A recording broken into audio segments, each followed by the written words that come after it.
Donc, je vais commencer. Donc, déjà, merci, merci à vous d'être présents. Bienvenue, participants. Donc, le rappel du sujet du webinaire, c'est soyons les bons élèves de la gestion de votre patrimoine, ce qui est en fait le sujet de beaucoup d'établissements d'enseignement, c'est la capacité, enfin l'immobilier porte sur, c'est un gros sujet dans le monde de l'enseignement, parce que c'est un des postes les plus importants de dépenses, c'est aussi un poste d'image. Donc, l'objectif, c'est de vous présenter comment on peut réussir à maintenir en fait son immobilier dans un bon niveau de qualité et de coût. Au programme, on va juste rappeler le contexte de l'ERP, c'est-à-dire l'établissement recevant du public, avec un focus sur l'enseignement, effectivement, comment améliorer l'image de marque grâce à la GMAO, comment faciliter son quotidien et quels sont les cas concrets de nos clients. Alors, je me présente, moi je suis Nicolas Lepochat, je suis le fondateur de Gameo, et avant de créer Gameo, j'ai travaillé une douzaine d'années dans le monde de l'immobilier côté client, donc en gestion de parc immobilier, et j'avais un petit peu d'établissement scolaire quand j'étais sur deux fonctions, ce qui m'a permis de découvrir cette partie-là. On va commencer par un petit sondage pour faire connaissance, savoir donc juste pour rappeler le contexte, qu'est-ce qu'un établissement recevant du public? C'est forcément, vous êtes tous concernés. On va quand même dégrossir le sujet pour voir qu'il y a quand même des différences. Les établissements recevant du public ont ont des obligations et des contraintes qui leur sont propres. Et plus je dirais que l'établissement qui reçoit du public accueille des gens longuement, plus il y a des contraintes réglementaires. Donc il y a des contraintes de contrôle, de maintenance, de vérification. Alors, vous les connaissez sûrement, les commissions de sécurité, les formations incendie, la gestion du carnet sanitaire, aussi la partie gestion des risques. Ce qu'on peut distinguer, c'est que il y a une frontière qui va changer pas mal de choses, c'est si l'établissement est sommeil. En gros, si vous avez des internats ou des gens qui dorment sur place, ces ERP-là ont des obligations et des contraintes beaucoup plus fortes que les établissements qui n'en ont pas. Les établissements qui font de l'enseignement avec de l'enseignement spécialisé ont quand même des contraintes avec des contrôles et des choses à faire, mais se rajoutera si vous avez du sommeil, enfin, en tout cas des gens qui dorment sur place et des équipements de douche qui amènent un carnet sanitaire, des contraintes bien spécifiques.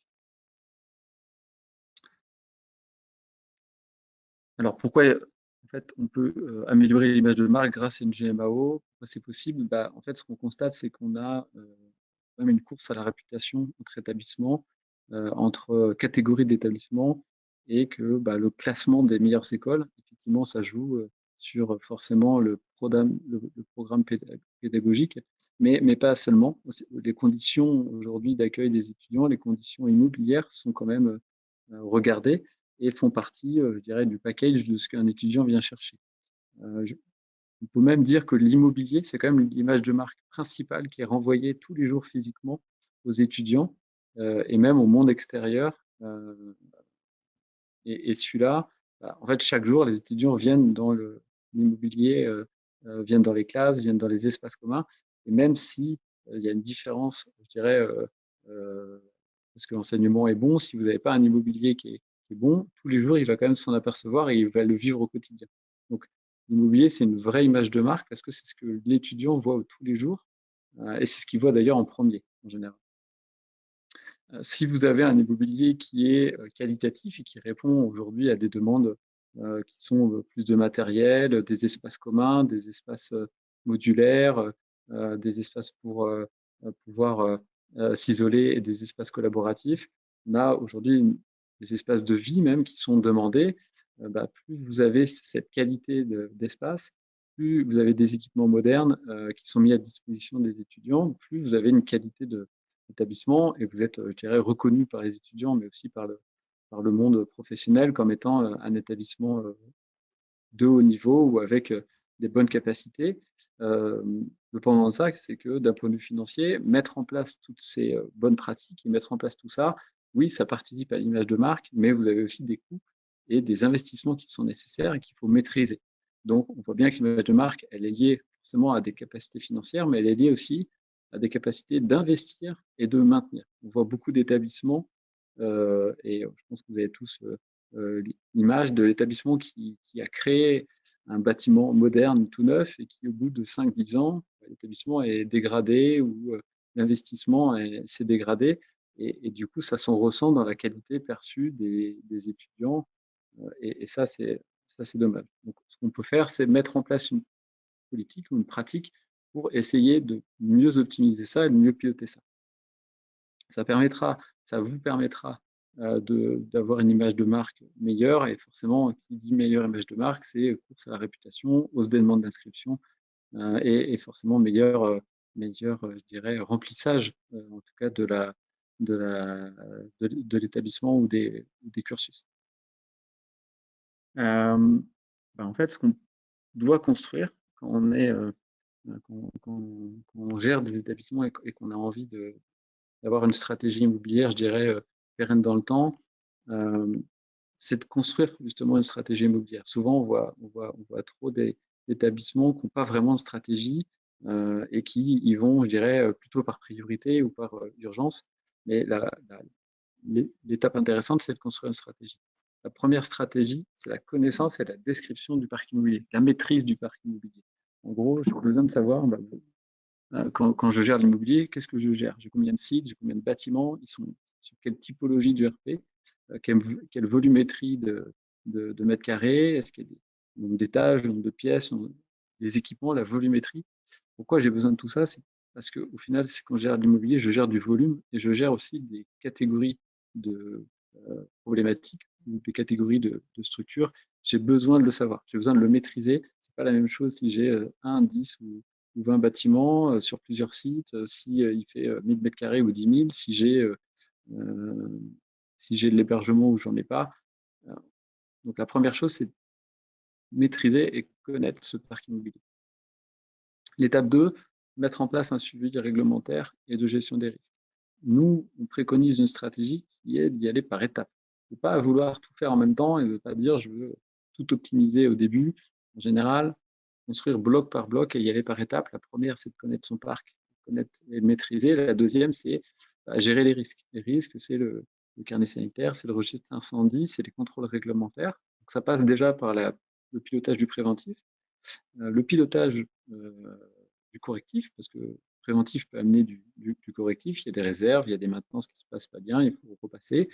En général, vous ne faites pas tout en interne. Il y a une partie qui est faite en interne, il y a une partie qui est faite par des prestataires avec des contrats. Donc, maîtriser ces contrats, maîtriser ces prestataires pour vraiment s'assurer que vous avez une bonne gestion de risque et vous commencez avec cette étape à déjà rentrer dans le pilotage concret du parc immobilier. Donc, cette étape, elle est, je dirais, la deuxième étape, mais c'est une brique qui est très importante parce qu'elle donne des routines et des bonnes pratiques.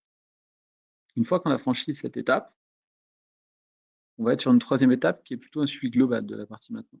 Une fois qu'on a dit je gère le risque, je peux gérer tout ce qui n'est pas du risque. Donc là, faire un match en disant est-ce que j'investis dans le préventif par rapport pour diminuer le curatif? Est-ce que je fais plutôt de l'interne ou de l'externe en fonction de la typologie des prestations, est-ce qu'elles sont compliquées, est-ce qu'elles sont chères? Et je vais pouvoir aussi analyser mes sous-traitants en disant c'est quoi l'analyse de la performance? Est-ce que mes sous-traitants globalement travaillent bien? Croiser les taux de satisfaction avec les coûts des prestataires. On va rentrer plus dans le pilotage au quotidien pour dire voilà, j'ai concrètement sécurisé cette partie risque. Maintenant, je vais être dans l'optimisation. L'optimisation du préventif et de tout ce qui va être curatif. On voit très bien qu'aujourd'hui, on parlait de l'image de marque, je veux un immobilier qui dure dans le temps. Donc, je veux forcément un immobilier qui est maintenu et qui se dégrade pas. Donc ça, c'est du préventif. Et le curatif, la capacité que vous avez à répondre rapidement sur le curatif, c'est aussi la qualité de service. Si on a des classes ou si on a des équipements qui sont HS ou indisponibles pendant plusieurs semaines, plusieurs mois, forcément, ça, c'est pas très qualitatif. Et donc, on a besoin de mettre en place un pilotage de tout ça pour que ce soit le plus adapté possible. Donc, cette étape 3, elle va permettre de rentrer dans l'amélioration de l'image de marque, parce que la sécurité, c'est plutôt un attendu de base qui protège, je dirais, votre activité, qui reste une activité réglementée. Donc, il ne faut pas l'oublier non plus, il y a quand même des contrôles sur ces sujets-là. Et là, l'étape 3 va vous permettre de rentrer dans vraiment le pilotage de la partie marque et image de marque. L'étape 4, bah, c'est souvent l'étape qui est la plus visible d'un point de vue financier. C'est le suivi des investissements et des plans de travaux. En gros, ce qu'on doit pouvoir faire à cette étape-là, c'est dire qu'il n'y a pas d'imprévu.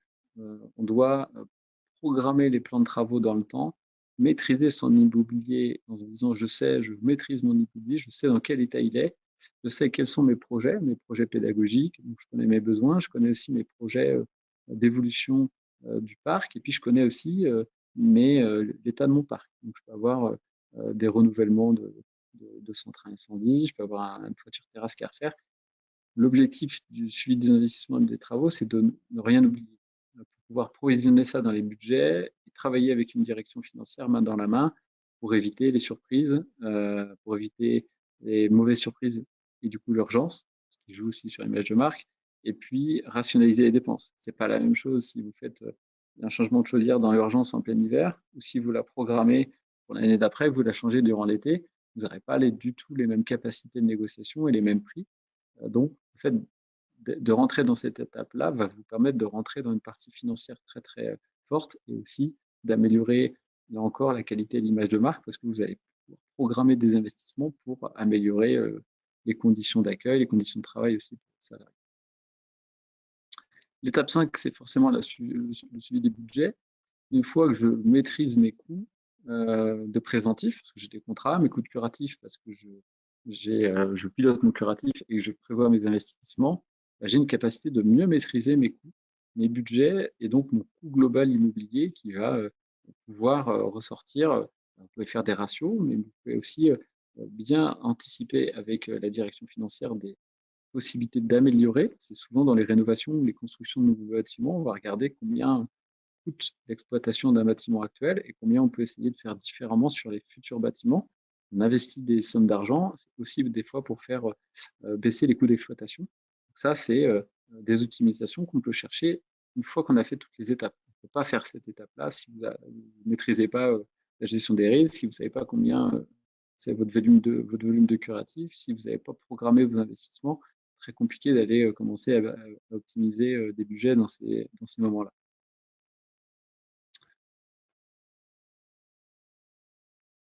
On a un cas pratique d'un de nos clients qui est sur des notions de curatif très très fort.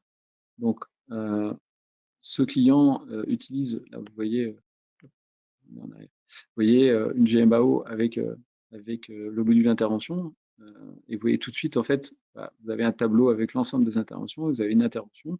On a sur cette intervention un demandeur qui a été grisé, mais qui a fait une demande d'intervention par rapport à une poignée de porte qui est cassée.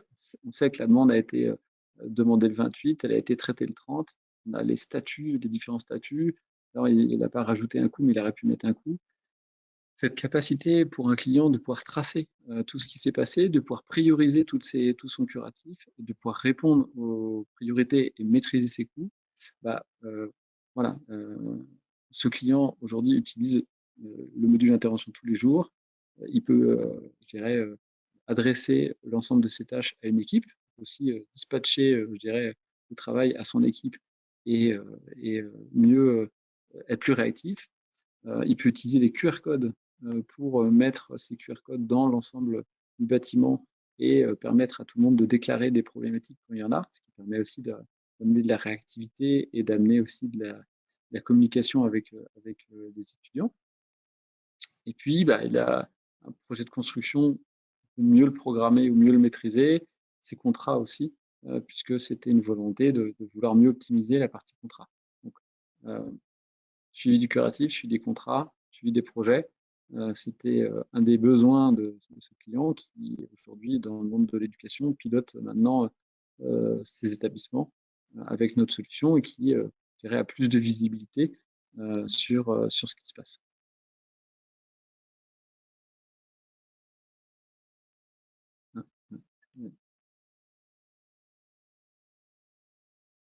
Donc nous, ce qu'on propose, c'est une application qui permet en fait de faire office de GMAO. Alors elle est un peu augmentée, mais parce qu'on maîtrise la réglementation et que l'outil vous permet de savoir exactement ce que vous avez à faire d'un point de vue réglementaire, le code du travail, les obligations réglementaires, le carnet sanitaire, le registre incendie. L'outil connaît toutes les réglementations et vous délivre en fait les obligations réglementaires de manière automatique. L'intérêt aussi, c'est qu'on vient sur place mettre en place la solution, donc relever votre immobilier dans vos établissements, vous former dans votre établissement et on ne vous laisse pas tout seul après, puisqu'on vous accompagne dans le temps pour que vous puissiez être toujours accompagné de quelqu'un qui, tous les trimestres, va vous aider et vous challenger un petit peu sur l'usage et sur comment vous pouvez vous améliorer d'un point de vue usage. Donc, notre solution, elle est déployable sur des gens qui ont un établissement ou des multisites avec plusieurs établissements. L'idée, c'est vraiment de dire, je suis autonome, j'ai une application, la mise en place, je l'ai faite avec quelqu'un qui maîtrise le sujet, qui m'a aidé, et puis après, je peux être accompagné dans le temps au besoin pour mes problématiques.